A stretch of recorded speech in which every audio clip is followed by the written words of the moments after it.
So, tell me everything you can remember of how you met Opa and how you guys came to America. This friend that where I stayed with in Laubus Espa, she was going to come to Frankfurt, and my folks were gone.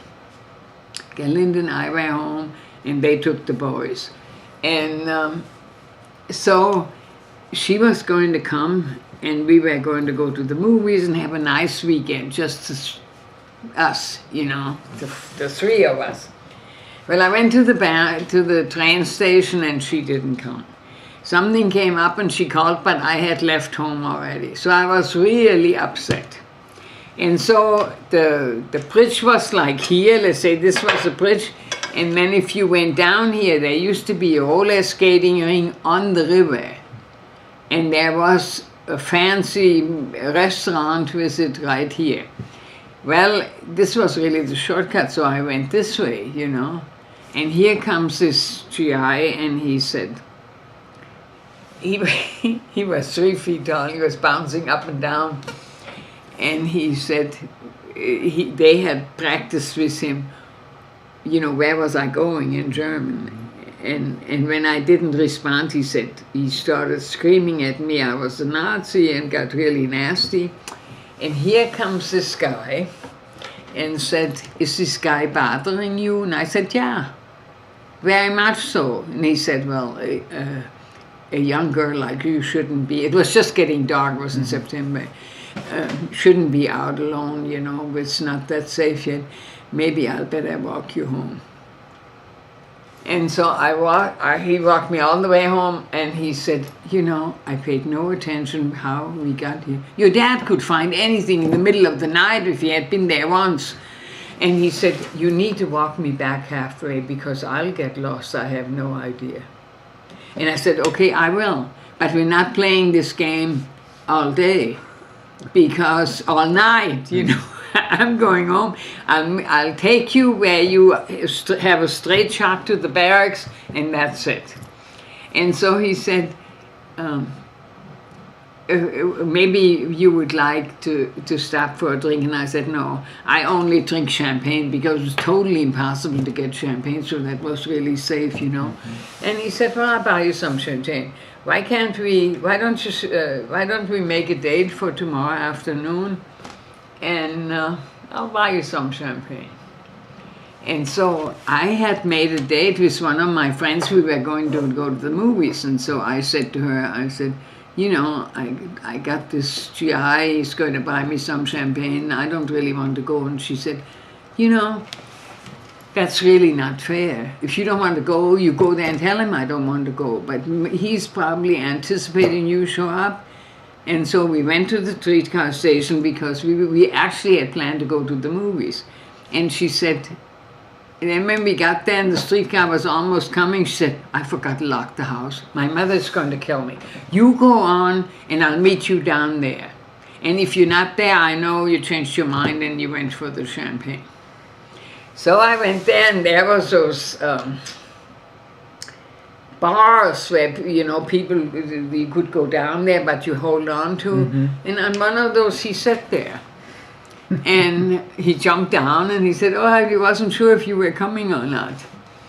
And so before I knew it, we were inside, and we went upstairs, and he ordered champagne. She bought the fancy flutes and poured it, and then she said, are you German? I said, yeah. You have to leave. And Opa said, why? Well, this is only for Americans up here, and you have to go down. There is a room downstairs, and it was noisy, bad thing. Oh, I forgot to tell you, the first day when I walked down there, this GI was, he was jumping up and down. And when I didn't respond to him, he said Nazi, and he got really nasty. And that's when your Opa came and said, is this guy bothering you? And so that's how the whole thing started. Anyway, Opa took his champagne. She took the glasses away from us, And so he had a Coke glass. Somehow we got a Coke glass. He drank it out of the bottle and I drank out of the Coke glass. And then he walked me home. And so he said, I said, I can't make a date, but I have to find out first what's going on. But I'm sure if we are supposed to meet again, we will, you know. Because I wasn't sure how my dad would react to this. So my dad was driving. He had one of those cars because he had a business and he ran out of gas. And in the middle of town. And so he called my mother and he got involved with the police and the police was nasty. And so my mother said, you go down there and see what's going on. And I'll try to find somebody to drive the car home because they were going to arrest my dad and, you know. And so I'm walk down along there by the main station. And here comes these three GIs and one of them is your dad. And are you Opa? I said, do you drive? Yeah, he said, I drive. I said, I need you. We need to get this car out of here. Oh, no problem at all. So I got in the car and took the car home to our house. In the meantime, were going to book my dad. He always knew somebody. He knew the German guy that was there to interpret. And so he told them, oh, this guy's all right and whatever. So they sent him home. So he went back and his car was gone. But then it was at the house, you know. And so I explained it, so he thanked your Opa, and it was nice, and so I said, well, you know, I don't get to go out every night. I probably don't get to go someplace again till Saturday. And he said, well, yeah, I'll meet you Saturday. And so then we walked around the river and we, you know, I mean, yeah. And then, so then he said, I need to meet your dad. This is getting serious. I need to meet your dad. And so I told my dad, and he said, okay, yeah, Sunday afternoon will be fine. Just tell him to come, 6 o'clock or whatever. So here he came, and it was getting, must have been November already. It was getting cold, and your Opa had a coat on, a heavy army coat. And we were sitting in the living room, and he was sweating. I could see where he was sweating. And my dad, he spoke very little English, but he made me translate it, and he really put poor Opa over the thing, you know. What are your intentions, whatever. And then he said, well, yeah, very nice, goodbye, and whatever. And so then the next day he said, I thought about this a lot. You know, first of all, you are the oldest, and by that time I worked in the office part-time and went to Berlitz, you know, Berlitz School of Languages. I really don't want you, I'm sure he's not staying here in this country, and I don't want you to leave, so you better break it up. I don't think that's a good idea. So I told your dad and your Opa, and he wasn't very happy, but he said, you know, I don't think that's right. And I had a real horrible cold,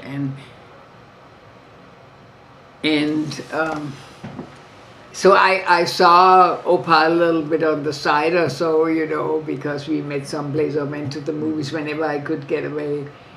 And so then I got really sick. I had infection of the top of the lungs. And it was, you couldn't barely get any medicine. And so Opa got all excited because he couldn't get a hold of me, so he came, rang the doorbell and said, I want to see how she is. My mother answered the door and she said, I'll show you. She's sick. She's very sick. And so the doctor came, who was also a friend of my dad's, and he said, you know what she really needs? She needs to sweat. She needs to sweat this out. She's not going to get any better if she's not sweat. So they piled all these feather beds and everything on me. And the doctor said, what she really needs is a good shot of cognac that will make her sweat. So Opa went to the PX and got cognac and brought it. I had one shot, and the doctor and my dad drank the rest and got really happy. And from that time forward, then he got the cup.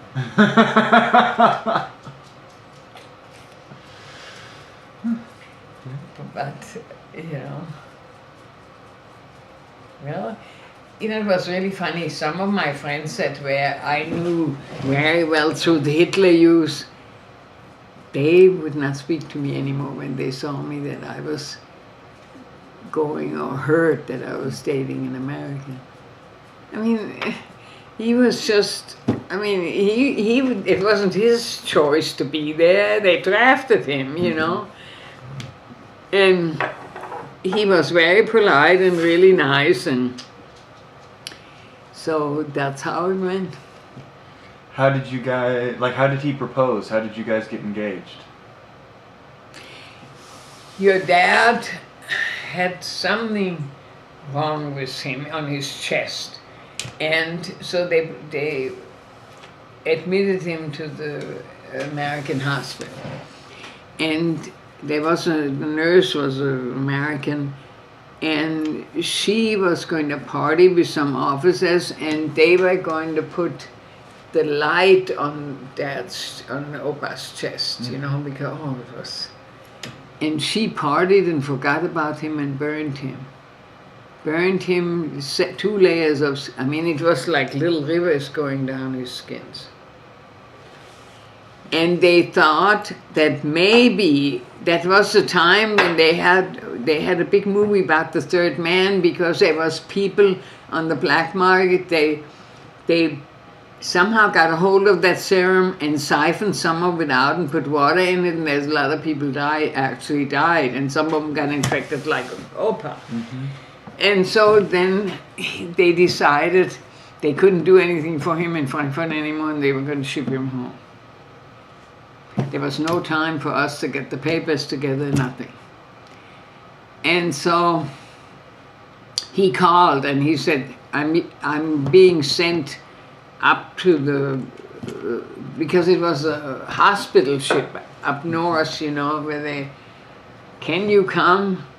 And he said, I like to get at least engaged before I went. He said that before he knew for sure what day he was leaving. And so my dad had a bridge in his mouth out of gold, but he didn't wear it anymore. And my mother had a ring, and Opa had a ring, and so they melted this all together. My dad, of course, knew one of the goldsmiths, and so we had 2 rings. And so I went up to that hospital, but because I was German, I couldn't get in.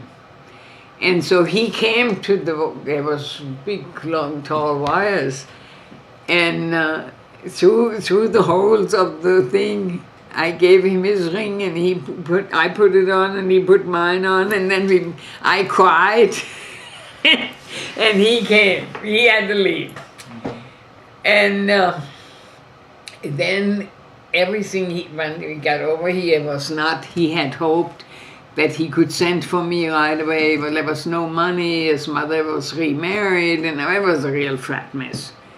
So finally, he didn't want to ride, and he thought it would be the best if he would just forget it because things weren't working out. And then he decided, no, I'm not doing that. I want her, and I'm going to, and so then he wrote a long letter, and then my dad even brought it to work. In the meantime, I went to work for one of the agencies that was taking over surplus American supplies that they didn't want to ship back because it was too expensive to ship. And so I finally got a letter. And so he was gone for 10 months, and they healed him. But then his army time was up, And in order to, and it was, you know, I mean, it was not that easy to just send for somebody, you know. So I even checked out to see if I should go to Canada and he'll come up and marry me up there and then we'll come. But then he wrote back and said, I'm coming back. I re-enlisted. And so he had to stay another 3 years, and then they extended it for 6 months, so he didn't get out till 53. But we got married in 52. 3 months before you were sent back to the States, you could get married. Mm. And after we left, a year later, you could get married anytime you wanted to. He said, "It's not fair." I said, "Well, it may not be fair, but at least, you know, we're married." So tell me the story of when he came back, like when you saw him the first time when he came back. When I'll have to think about that. He sent me a telegram and said I have to go, because when he first got his uniform, they gave him summer uniforms. He was going to go to one of the hot countries, and he told the colonel, I'm going back to Europe, I'm not going there. And he said, you're going where I'm telling you to go. And then the guy had afterthoughts and he said, okay, so you have to get out and get back in. So he did that. Well, he sent me a telegram and he said he didn't know for sure yet where he would be stationed, but Marbush, I had a cousin and family living in Marbush. Marbush was the place he had to go and find out where they're going to ship it. And so I called my cousin, she said, oh yeah, you will come stay with us. And she worked for the Americans as a switchboard operator, because they came there, it was kind of like a Red Cross deal, and they came there and they could even call the States and could call whoever they wanted to, and they connected them. And so he said, in his telegram, he said, I'll meet you at the Red Cross. Well, they didn't even have a real Red Cross.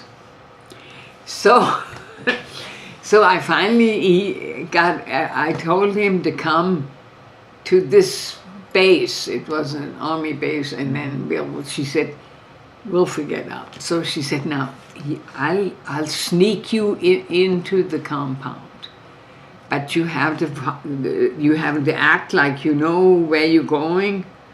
And the driver is not, he doesn't care, he's not going to say anything, but maybe somebody else. So you just stay a step or two behind me so you know where I'm going, that you don't get lost and all of a sudden they know you don't even know where you're going.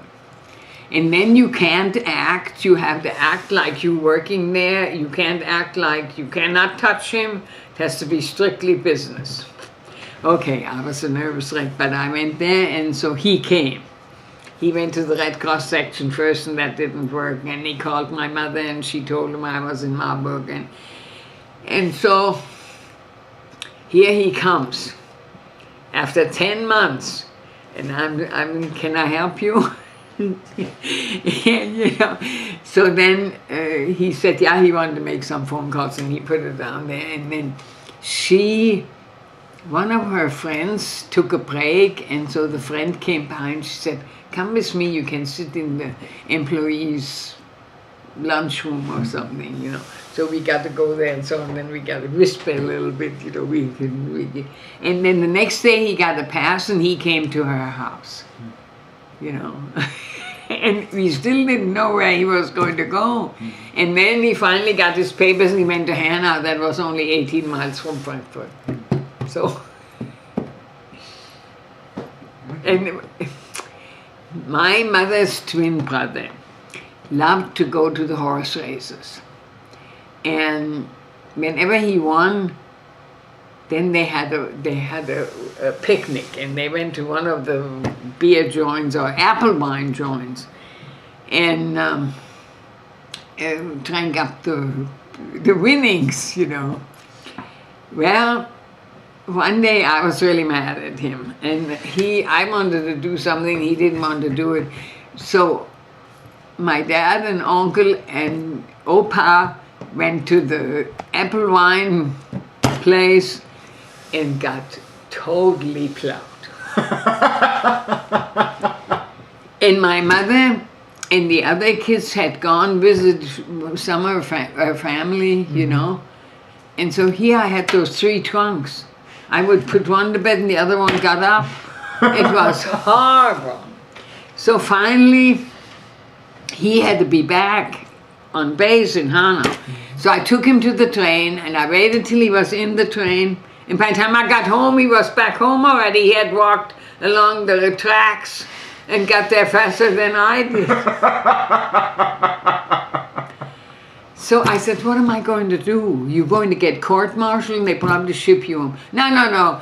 I'll be there for whenever their roll call in the morning. So I got him up really early and and took him back to the train, and he took a taxi from the train station to and barely made it into base, but he made it. He could have been court-martialed and be shipped back home again.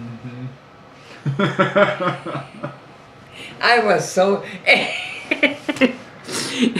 and you know, my mother's uncle, we called him uncle, we didn't, his name was Joseph, but we called him just uncle. He lived with us for a long time. He lost everything he had in Hamburg when they bombed Hamburg.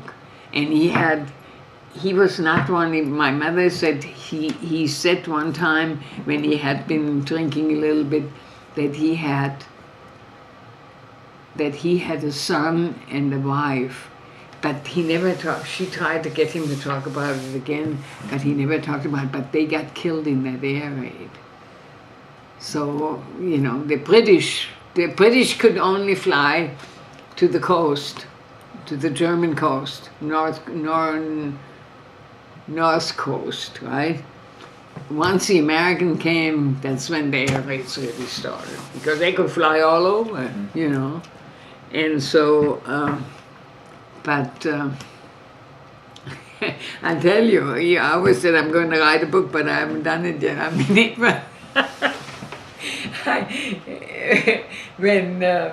when I told, he did that one more time. He was supposed to be someplace at a certain time, and then he didn't go there. And I told my mother, I'm so glad he got on. I put him on the train myself because he'll get in trouble if he doesn't. And she said, well, are you absolutely sure that you're positive? He waved when he got on the train. He got off on the other side and walked back. And she said, well, unless he has a twin. No, he didn't have it. So what was your wedding like?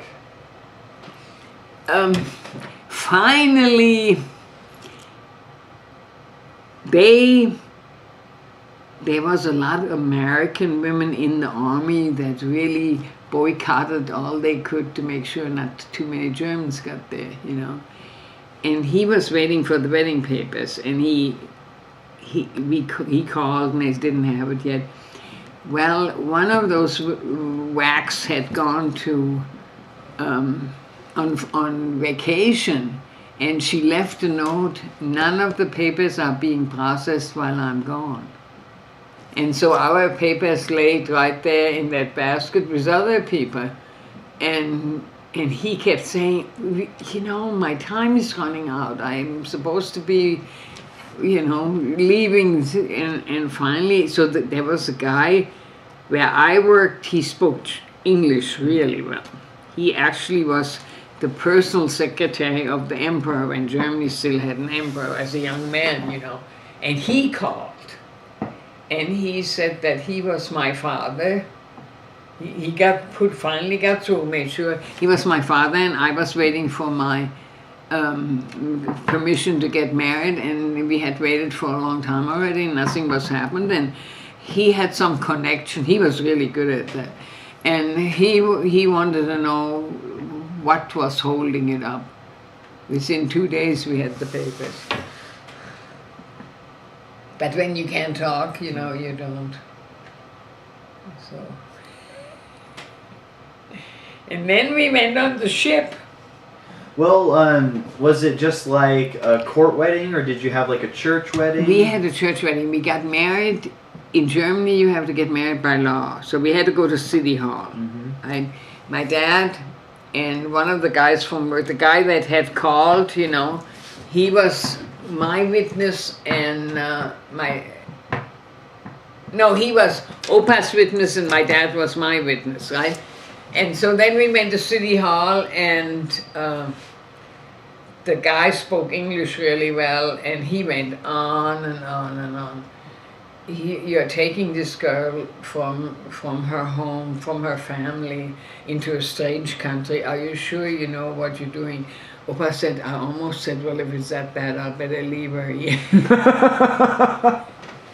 And so then we went, my dad said, well, that was the legal wedding, right? And then that was on a Wednesday. And on Saturday, we were supposed to get married in church, the church we attended, right? And I had set it up as a pastor already, my wedding dress was ready and everything else was. So, Opa had to have a witness, or the best man. And so they ordered, in the PX, they ordered a huge wedding cake. And so the friend had to sit in the taxi and hold the cake, and he got his uniform. So my mother had to clean that up. There was full of icing. And he was supposed to be the best man. They went, you know, they had ordered it, and so then they didn't deliver it. They had to get back on the taxi, and he had to hold the cake, and the taxi driver had to stop, or whatever happened, and he got it on his uniform. Not Opa. Opa was Snow White, but and so then my mother cleaned him up, and everything went all right. We got there, and then we got to the church. And the pastor said, well, do you have the papers from City Hall? And my dad looked at me and he said, give it to the pastor. I said, I have nothing. I don't even have pockets in my dress. And so then he sent Hans-Jürgen, he almost wrecked the car, back home to get the papers. And so the people couldn't figure out, we're sitting in church waiting why that didn't start. Well, I wouldn't start because the pastor cannot without that paper that I'm legally married by law, see. And then we had a party, and I invited all the young people in the family, my friends and my cousins and everything. We had a blast. We partied all night. I finally went to bed, I was too tired. But Opa stayed up all night. And then one of my friends, the one from Eschbach, you know, the one her husband, she and her husband were there. And they went back in the train because she knew he would be drinking, so she didn't want him to drive. And he was in one car of the train and told those people, boy, one of my best friends got married and we partied all night and went on and on. And so the conductor went back and told her, and they said, there's this guy in 2 cars back that went to this wedding. And she said, do you think I told him that's my husband? I was so ashamed of me. I acted, oh, that's nice, she said. But one time we went, when they got married, of course we went to the wedding. We weren't married yet. But they went to this small town. It's a restaurant and a beer joint and whatever. And it was the first time the Germans got to do elections on their own. By that time we were the Federal Republic of Western Germany, you know. And so I mean, here she was newlywed. They got married on a Saturday, and on Sunday they go to that place with his friends and get plowed. I was at her place with her, and she was telling me, I can't believe he did this. We are married. How long have we been married? 10 hours, and little quantity story. I got so tired of it, and so And so they told Opa, well, you can sit here with us in uniform. So he took his jacket off and put it on backwards. He said, is that better now? And then they came, 3 of them. Her husband, my fiance, and one of their friends, or his friends. And she was so mad. And I said, just why, forget it. Let him,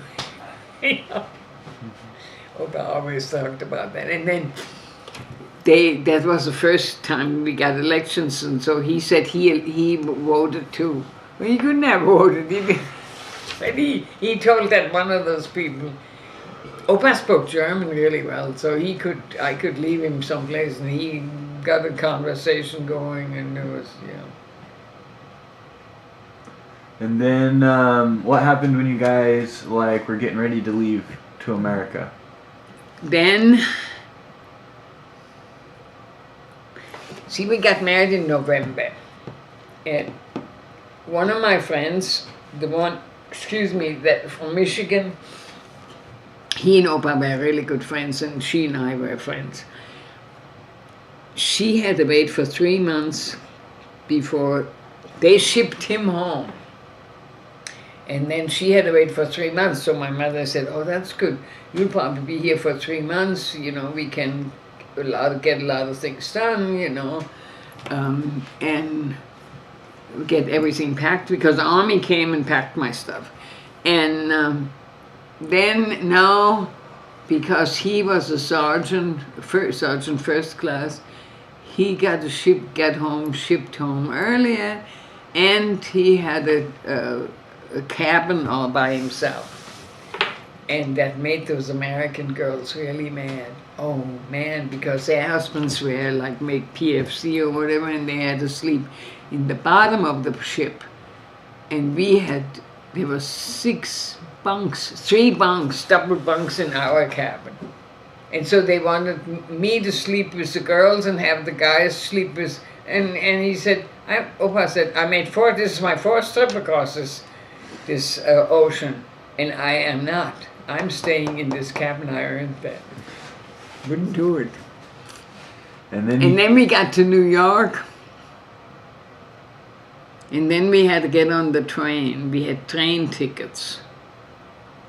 And then for 3 nights and 4 days, we were on that train. I was, every time I thought, I'll never get back there. Every time those wheels go over. But we had to go from New York to Portland, And so finally we got there, and then we took a bus from Portland to Lebanon. And we were getting off the bus, and all of a sudden, some young girl screams, Junior, and runs across. It was Luana. They were going to go shopping at Safeway and just happened to be in town. That was your first time in Lebanon? That's the first time I met them, yeah. And her mother was with her. And then we went to his dad, Dad was living with Nellie. Nellie really wanted to get married. She was from Michigan. She was very nice, and she was very nice to me. She was really, she was a lot nicer than my mother-in-law. Art and his mother, then we got there on a Saturday. Sunday afternoon, his dad I went with him, drove him back to Fort Lewis because he had to be discharged. And then he had to stay there for a week, and I had to go back with him. Strange house, strange people. I was so upset. I thought, boy, why? But Nellie was really good. Nellie was, But anyway, and then Art and his mother would talk about Connie. That was Dad's high school, Opa's high school girlfriend. She had a voice like a nightingale, and she was so nice and so smart, and I got so sick of it. I felt almost said, well, if he's that nice and that good, maybe I'd better go back home and he can marry her. Oh, he was mad when he got back, and I told him about it. You must be kidding. I said, no, I'm dead serious. So I spent as much time as I could with Nellie. Nellie lived, we lived on Birch Street, and that's there by the post office, that street, and then you go off Birch Street, and she lived on Acorn. She and Grandpa lived on Acorn, and I could walk across there, or one day I drove the car and drove it in the ditch. But Grandpa came and pulled me out, and he said, we don't need to talk about this, that's all right, it's between you and I. But, she